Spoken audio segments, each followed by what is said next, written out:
And that's when she said, "Oh, wait, we're live. Welcome back to Miniature Dragon Comic Review, coming to you live from the home of Pike Place Chowder, Open Air Aquariums, and, of course, Miniature Dragon Comics, Seattle, Washington. As always, I'm your host for the evening, just back from the Morphin time, Daniel Doc Gentry, and back from the Outer Rim. Joining us is our comic gurus from Miniature Dragon Studios, Woody and Alex. Welcome, gentlemen." Hey. It was a great jump from Hyperdrive to here. Yep. And I'm just sitting here waiting to get carjacked, apparently. There you go. That's the spirit. Yeah. That's what I'm talking about. Finally, we nail it into him. Ratings. So if you're in the Seattle area, it's time to look for a Woody car. I am not telling you where I am. Dude, if we ever get like quite a few viewers, I think we're gonna have people running around with cameras trying to find you and take pictures of you during live recordings. That would be interesting to have people like they photobomb the show. All right. I don't mind stalkers, but please bring whiskey. All right. We're doing 3 comics tonight, as you can see them on your screen, and why don't we just jump right in since we don't have tons of time. So let's do The Wicked and the Divine #1 from Image Comics. It came out June 18th, 2014. A little older guy, but let's jump right in. Well, it's a little older, but this is an ongoing series that's still being made, and it's a weird concept where the idea is you've got gods that actually exist, and every 50 years or so they get reincarnated into a human body, and then that human takes on the identity of this god, has a great life for a few years, but they basically all of them are dead within 5 years, and then the cycle starts all over again. This one is noteworthy for being one of the comics that's bringing girls into the hobby, and the story focuses on a couple of gods that are pop stars. One of them is very reminiscent of David Bowie, and this one girl who is basically the point of view character, who is the one who is basically obsessed with one of the gods and wants to become one, and I think does eventually. So, Alex, I was told I'd be surprised on how you felt about this comic from Woody. So I'll ask, knowing the answer, how do you feel about this comic? The art was pretty, and the only thing that I can say was like you gave like some bullet points that were definitely not within this first comic, and I felt like, yeah, you know what? I felt like I just enjoyed the entire series, and I don't need to pick it up. Hi, Daniel. There's a lot more to it than that. We have a listener, our listener, a long time, been here since day one. Daniel, who created our graphics for this, is at our channel. So, hi. Hey, Daniel, he's saying hi. Hello. So let me hit my 3 main, and then we'll go from there. I'm going to save the art for last. The story. I want to start with the story because, man, I love the story up until the last page. Up until the last page, I was super excited about the story. It had interesting plots. It was going down. And then the very end, which I am not going to kill for anybody if you do want to read it, made me just throw it. It was done. I don't want to read anymore. And I guess I can tell you why a little bit is because up until that point, I was back and forth, about what the person was and wasn't and the things that had happened. They were going through this like little court thing.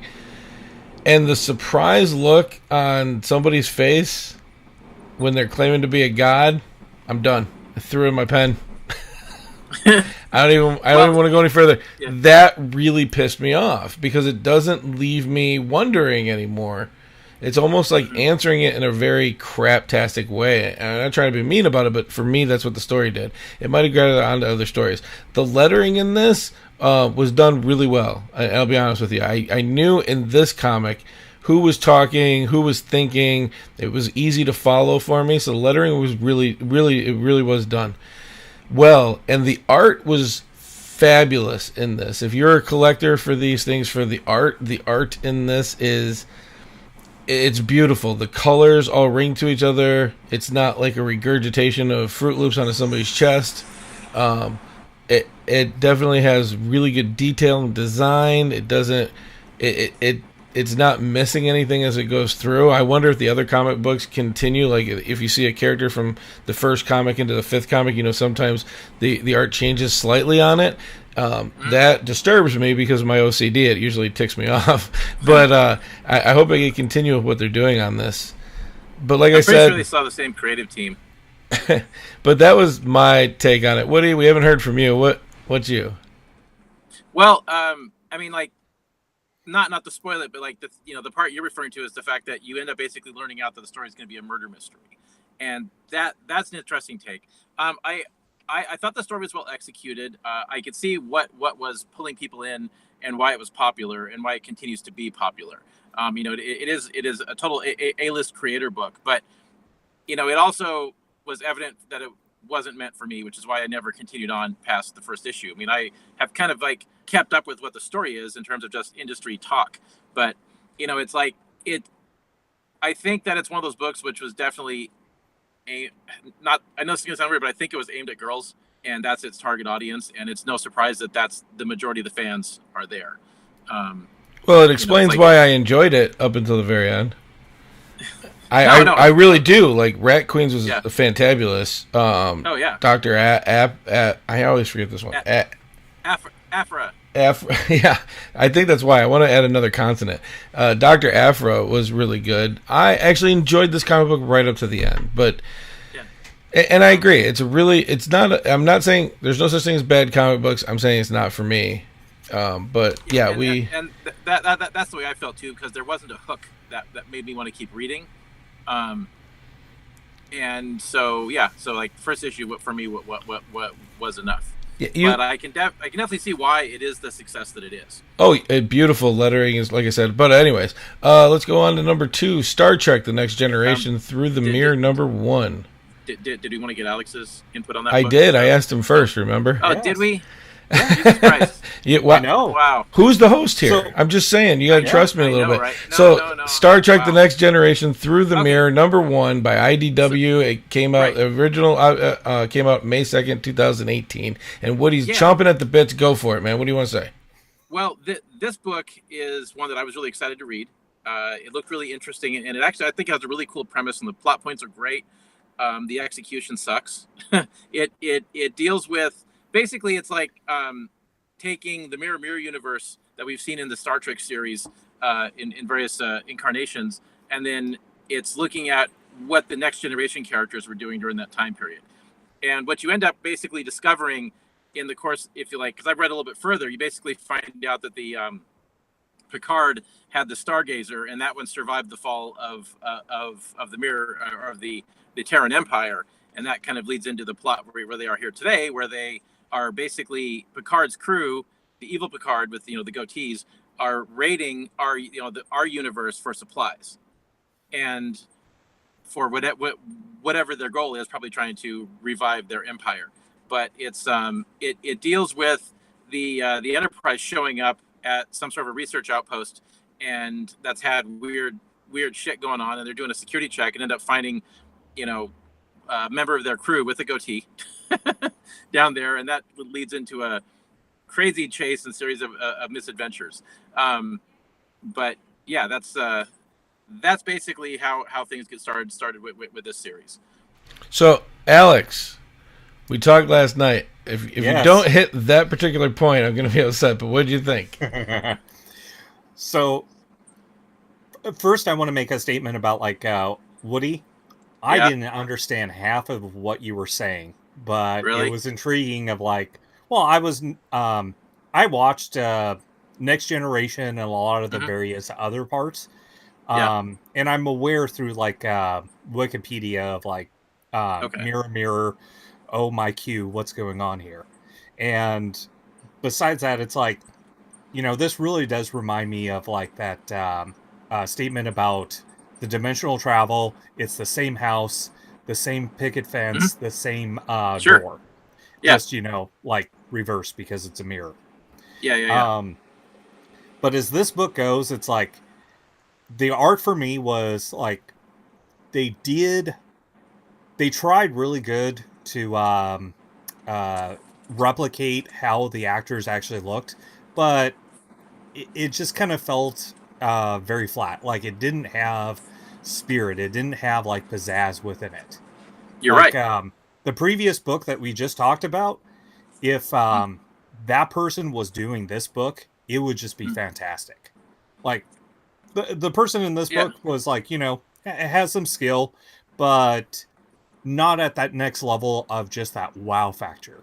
And the thing that I would have totally loved. agree. Yeah. Oh yeah, and it's like the thing that I would have loved to actually see in this book was everybody from the Mirrorverse, from Data to Picard to anyone else, like Diana, having goatees. Well, And just be straight up like the web series Space Janitors. Where they have the goatee dimension. All right, let me jump in because I wanted him to mention that because it cracked me up. So we talked a little bit about art, and I think everybody's on the same page. I think they tried too hard to make it look like you were watching it on television instead of making it their own. And for me, that was like, it's a little disconcerting because I usually love art. The story in this book, though, is I like it. Even though it's a repeat of that same old mirror image universe, this one felt different than all the other stories that I've ever watched on Star Trek. It did feel different. It had a different pizzazz to it. And the story is interesting to me, but the lettering drove me crazy in this one.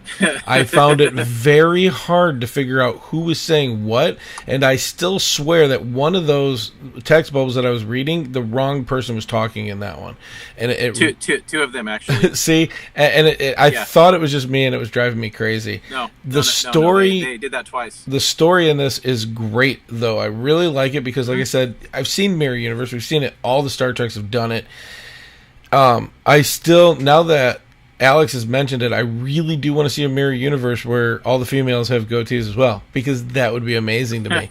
But outside of that, I'm not impressed by this comic book for anything else but the story. This would have made a better novel for me. Let me use my imagination and get the quotes from the right person right, and then I'll do the rest in my head. But that's just my personal thoughts on it. No, I can definitely see it. It's like, just to kind of finish up on this book, at least my thoughts was, the premise wasn't too bad. I definitely did like it. Once again, it goes into like one of my personal loves is dimensional travel, the, alternate universe, type concept.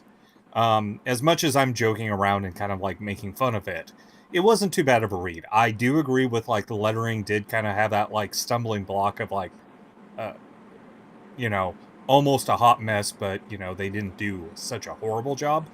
But the overall story, I think as a Star Trek fan, this is probably not a bad book, not a bad series to definitely pick up, because it's like 4 issues within this run. I think it's going to be a 4-issue miniseries when it's done. Yeah. Yeah. But the way the story's going, it could go longer from what I've seen. But I feel like this was kind of, I agree with it. It felt like it was too much of trying to be a television episode and writing it like a television episode, opposed to the different way that you write as a comic book artist, or as a comic book creator. Like, they were trying to adapt almost like a screenplay, opposed to like, making it in the format for comic books. If I jump in, I had huge problems with this. Like, so far I've read the first 2 issues of the series. The first issue was pretty good, flawed, but enough to suck me in. And then, like by the time I got done with issue 2, I was just like kind of a what the fuck moment. And it's like, watch your language. I've got, I know, but it's just that would be the first. Where I just had to, because see, my opinion of the book is that it was written by somebody that loved Star Trek but didn't understand Star Trek, and there are at least a dozen flaws I can pick it out with it. They have literally done the bare minimum that they can do to qualify Star Trek story, and it's astounding to me because if you look at the Transformers comics that IDW is putting out, they're completely A-list, like first-rate comic books, so they're putting everything that they've got into those books to make them good. And has a fandom that dwarfs the Transformers fandom, basically has a storyline. Like, the storyline is excellent, but the execution is the expect from a high student that is getting a C in English class. And on top of it, you just went alpha nerd on the people that created this by basically calling them out and saying, like, bam. I cannot believe that an adult wrote this story. Like, wow. Okay, so before we get too much hate mail off of this, Woody, you're cutting into the time for our featured. So let's jump into that one, which is Batman: The Killing Joke. This is the graphic novel, I believe, right? This is the one by DC, absolutely. And this particular one was released October 8th, 2013, even though the series was actually before that. This is the Gathering. So, so Woody, you're heated and on a roll. What'd you think? Well, okay. So The Killing Joke is basically one of the most beloved graphic novels ever written. It's done by Alan Moore, who's famous for doing The Watchmen, and it was the last thing he ever did for DC Comics. He only wrote it because he had to fulfill his contract to get out, to quit the company, because he had his fill at that point. And they're like, well, you can't leave because you need to give us one more story. He's like, sure, the Joker. And for him, it was Tuesday, and for the rest of the people on the planet, it's like the greatest Joker story ever made. And completely, like, just world famous, renowned. And I read it because it was like, let's see what the hype's all about. And it was kind of like watching Fight Club. It did not live up to the hype. not for me, at least. I was I didn't think it was nearly as good as people are saying, but it basically deals with Batman going to Arkham Asylum to see the Joker because he believes that the way they're headed, they're pretty much going to kill each other, and he wanted to see if there's maybe for some reason, he could come to an agreement with the Joker, so they both knock it off, and then discovers that the Joker has escaped, and then the Joker is essentially on a plan to prove that he's right to Batman by taking Commissioner Gordon, the greatest man either of them know, and seeing if he can drive Commissioner Gordon insane, the way that he was driven insane, because he believes that everybody is basically one bad day away from becoming the Joker. The book's about. Alex? So, my general thoughts on it, let's go with art. It's really good on art. Definitely you feel like it's part of its time period, though. You can definitely see part of the style. Wasn't it Dave Gibbons who did the art? I don't have it in front of me, so I can't tell you offhand without... I don't either, but yeah, okay. That's fine. Go ahead. I have a phone. Let me see what I can find. Power of the internets. Go. Ho! So, as a story, it's quite interesting of like how a lot of various other properties still basically come back to this. I still feel like as... defining moments of the Batman mythos, like Dark Knight Returns is much more of a significant part, but like some of the other characters definitely continue getting affected. Like Barbara Gordon transforms from basically her being Batgirl into Oracle for a lot of various other stories going on forward. And if I could... jump in, just to not jump you, but like this was just supposed to be an Elseworlds story and not part of the main continuity, but it was so popular, like, oh yeah, you like this, okay, now this is that's why she became Oracle, as the story was popular. So I get that of like, but that's kind of like my point of like saying about Dark Knight Returns is that these post-it notes, like within like part of that, continue on to various other parts that follow. Be it either comic books or like animated series and various other things. So, sorry, go ahead. Doc. I just want to jump in. It was Brian Bowan who did the art and writing in this particular book. Wait, the writing? It says it's now written by Brian Bowan and Alan Moore and art by Brian Bowan. Okay. So just to kind of finish up, like, there was a couple of things of like, reading through various things of Batman and seeing a lot of his other stories, I thought one thing that was really interesting was there was a photograph that he had on his workbench where it had him Robin, Batgirl, Batwoman, Ace, which is Batdog, and Right, the you dog. had Batmite. And it was just such a little thing, but it was like one of those, if you know a lot of the various other stories and whatnot, it was kind of an interesting, like, oh, that's kind of cool. That's cute that they put that in. And there was a couple of other things that I noticed from like previous parts within Batman's story that you would see here and there that they kind of like didn't really shoe in, but just basically put little Easter eggs. Mm-hmm. And I found almost that as more enjoyable than actually reading a good amount of the book. Yeah. All right, so I guess it's my turn. Yes, sir. So we can keep going. We can talk about the art. The art, every single piece of art in this is awesome. I love even the ones where there's blank scene in the background, just to leave it up to the imagination of the person reading it, to the part where every little part is detailed. You see some of the pictures going through, the close-up of Joker's face, it didn't miss a thing, wrinkles, the whole 9 yards. Like, it was great. The art really blew me away in this. The lettering was done fantastic in this book. It was very easy to follow who was saying what when they were saying it.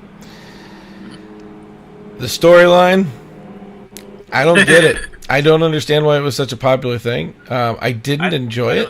I really didn't enjoy the series. I thought it was semi-demeaning the way they did it, but we can have that conversation on another day. They definitely could have done things way different and still stayed true to the story they were trying to tell. It was an interesting premise with what I feel to be unnecessary stuff that happened in it. But like you said, it's sometimes it's not necessarily the story that we're talking about, it's how it affects everything around it, which this comic book series just blew out the water for all this other stuff to happen. And I think I actually have an answer to that one, Alex. I don't think it was because, oh, wow, look how popular the story was. I think it was finally, hey, wow, here's a hole. We can finally do something else. We don't have to do the same old trope of the Batman story over and over again. Here's something new for us to use. That is what made it, I think, brilliant, because it wasn't the same old Batman story. That's the important thing about the Killing Joke, was it was supposed to be different. And this isn't hey, you want to vote to kill Robin in a comic book thing either. This is more in your face. You don't know what's going to happen. Nobody has any control, and things just happen with it.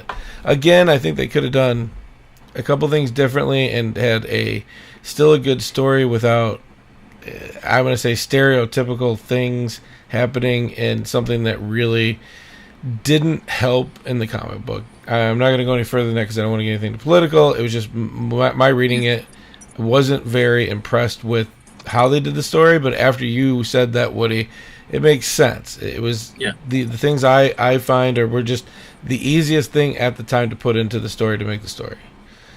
Well, there's also an interesting theory I've heard about this book that Grant Morrison has, and that this doesn't spoil the ending of the story in any way, but there's this part at the end where Batman and the Joker, like, the story's resolved. Batman and Joker are talking before Joker gets carted off. He's like, hold on, I'm going to tell you a joke. And he tells this joke, and then, totally out of character, Batman starts laughing. And he and Joker just laugh, and that's kind of how the story ends. But Grant Morrison has this theory that, looking at the panel layout, he thinks that if you look really close, you'll actually see Batman choke out the Joker and murder him. And what you're actually seeing is the Joker dying at that end of that story. But by the time it reached the end of this story, DC realized how good it was going to be, and were planning to do more with it, and told him that they couldn't end it that way. And so the ending got changed a little bit, so it was left ambiguous. Yeah, and I have friends that have gone out of their way to collect the books, the individual books. They search, they went out. And the one friend I know that did it this time, it surprised me because they're not like that normally. And it was very interesting that they fell in love with this, and they're huge Batman fans, and I mean Batman across the spectrum. So it was really unique, and it was cool to see that part of my friend.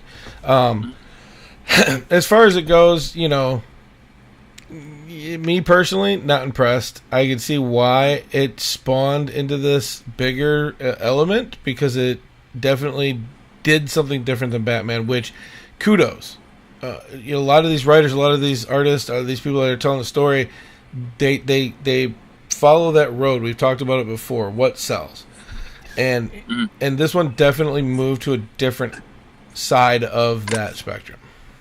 And that's always a really interesting point, because it's like, when you have characters that have been around for a considerable amount of time, there is this kind of problem that comes up of either, one, you want people to have this idealism of what a character is, and don't change, don't rock the boat, and basically let the status quo of this character basically be who they are, versus trying something new, and either you succeed or you fail.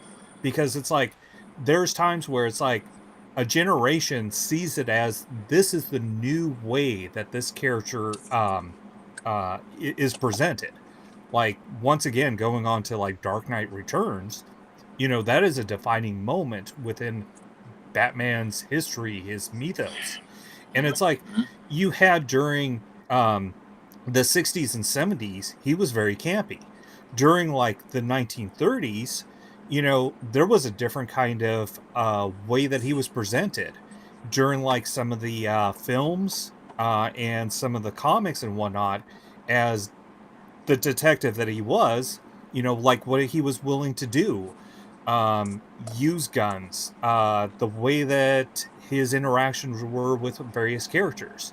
Like the Joker has definitely evolved too, with the regards of the Man That Laughs, from the movie that he was originally based off of, and then progressing him into the various versions that some have been good, some have actually been just dumpster fires.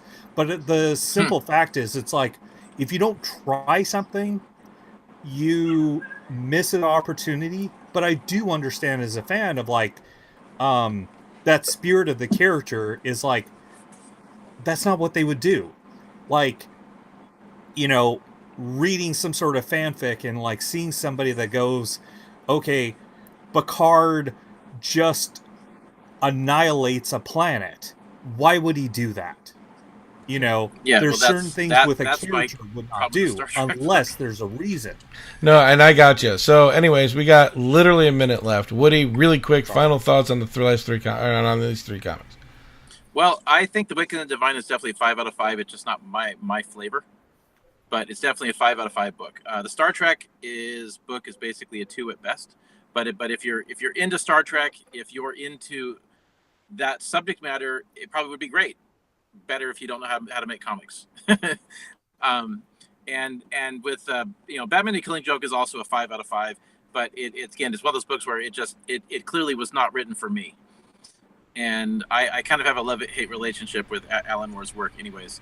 So, but it's you know, it's definitely, I think it for me, it doesn't live up to the hype, but the hype is well deserved. All right, Alex, you have 30 seconds. Give me your final thoughts. Okay, the first book is 1 head explosion out of 3 head explosions. Mirror, mirror on the queue. Let's go jump down the rabbit hole and see how the rest of the story goes. And the last one, I'm going to say, pick up Dark Knight Returns, but also pick this book up yourself, read it, and make your own decisions. Yeah. So I have no final thoughts tonight. We are cutting it close because, of course, it sparks conversation. That's what we do. So I just wanted to let you know to keep it nerdy and live your dreams. Bye.